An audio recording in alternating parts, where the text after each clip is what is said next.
আসসালামু আলাইকুম বন্ধুরা, চিংড়ি তো তোমরা সবসময় বুনো করে খাও, কিন্তু এভাবে কি রান্না করে খেয়েছো কখনো? একবার খেয়ে দেখবা, জাস্ট শুধু একবার।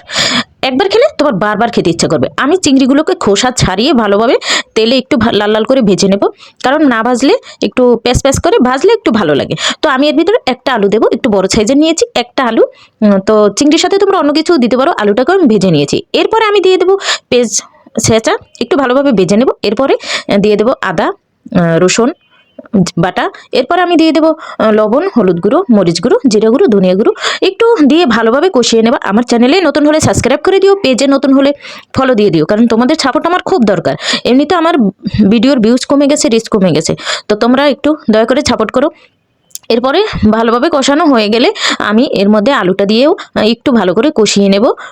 ভাজা ভাজা করে কষানোটা হয়ে গেলে আমি এর ভিতরে পরিমাণ মতন ঝোল দিয়ে দেবো। একটু গরম পানি করে নিয়েছি আমি, এর জন্য তাড়াতাড়ি ফুটে গেছে। তোমরা ঠান্ডা পানিও দিতে পারো, কোনো সমস্যা নেই। গরম পানি করে নিলে একটু তরকারিটা ভালো হয়। তো এর ভিতরে আমি মাছগুলো একে একে দিয়ে দেবো। দেওয়া হয়ে গেলে আমি এর ভিতরে টমেটো দিয়ে দেবো, তোমরা নাও দিতে পারো, এটা তোমাদের পছন্দ। আর এই চিংড়ি তোমরা যে কোনো কিছু দিয়ে রান্না করে খেতে পারো, ভালো লাগবে। শুধু বোনা তো খাওয়াই যায়, কিন্তু সাথে একটু তরকারি হলে ভালো হয়। বাচ্চারাও খেতে ভালোবাসে আলুটা, তো আমি আলুই দিয়েছি, তোমরা অন্য কিছু দিতে পারো। এরপরে আমি ভালোভাবে ফুটিয়ে নেব যতক্ষণ পর্যন্ত আমার তরকারিটা একটু মাখো মাখো না হয়। তো এভাবে রান্না করে খেয়ে দেখবা, খুব ভালো লাগবে।